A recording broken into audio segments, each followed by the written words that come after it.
Cancer risings December 2020. So this time it's your turn to focus on your health. There's been a lot of relationship shit going on for you, and now it becomes long-term, taking care of yourself, your routine, your body for those long-term plans. If you are excited to dive into what this month holds for you and your rising sign, make sure that you like, subscribe, and hit that notification bell so that you are always up to date with what the stars have in store for you.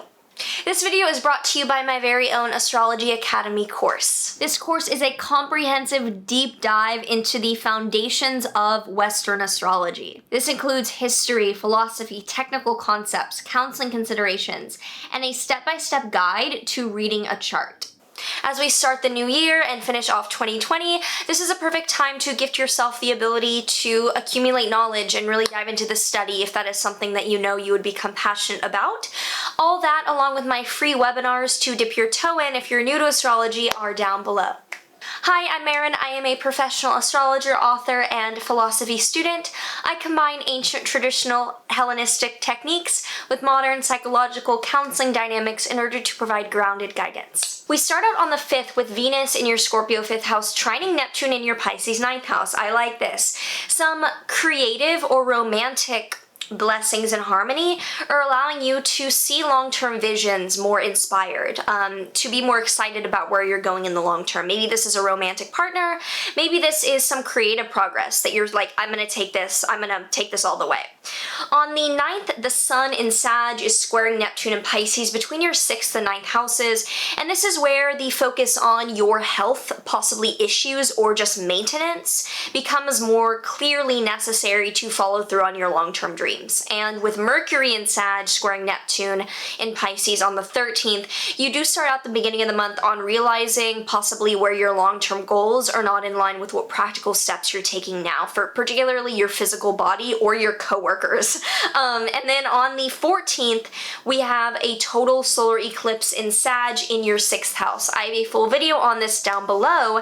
This is a big new beginning in your 6th house of illness and coworkers. This doesn't mean that you are falling ill, or this doesn't mean that you're like starting new with your coworkers. It means that the way that you're dealing with those potential topics is getting a new beginning. But solar eclipses involve destruction of a power structure, so it's like a new beginning that involves the destruction of that which came before. So I know that you probably know what I'm talking about, but maybe it's a regimen for like exercise or diet that you're like, I'm done with this and that allows me to start new.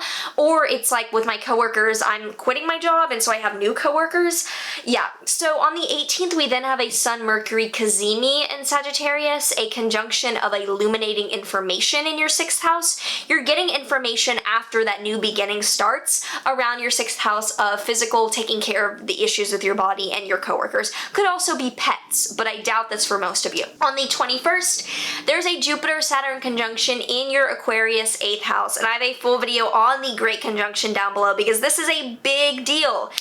This is a new beginning that requires serious dedication to long-term growth in your house of shared finances and joint assets. Also could be death or the occult, but for something long-term, unless you're becoming like a funeral director or a mortician, I see this more something financially investment-wise. Maybe you're joining the stock market, maybe you're like investing in something substantial.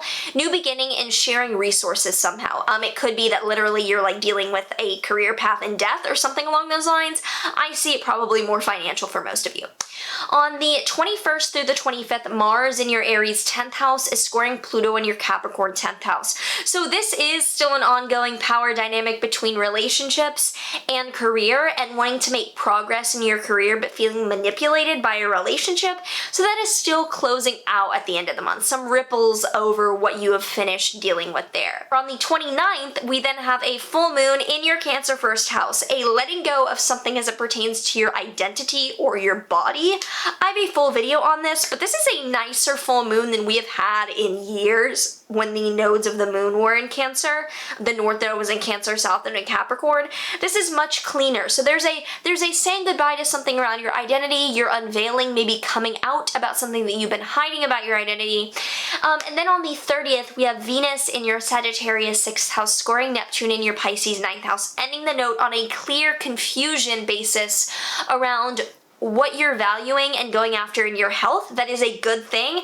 And also the good thing that is your long-term growth and your progress in education or travel. You're like, how do I reconcile these two things? If you have any thoughts around what the transits are signaling for you this month and you know how they might be showing up, let me know in the comments down below. And in the meantime, let's pull a tarot and oracle deck card. Tarot card for Cancer risings for December, the Magician inverted.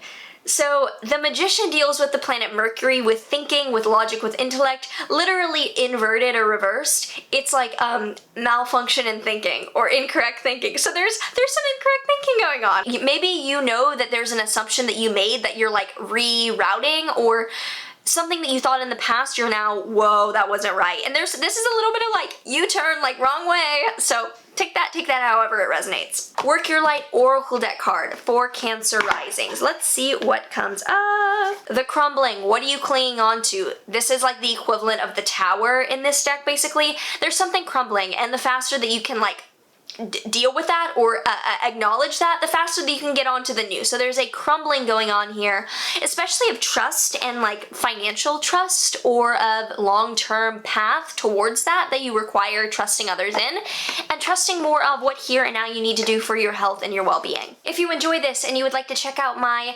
courses down below, such as the Astrology Academy or my Manifestation Mysteries of the Moon course, also a new course out on the moon, check those out down below, along with Rashi, my website to post your spiritual services if you are a professional.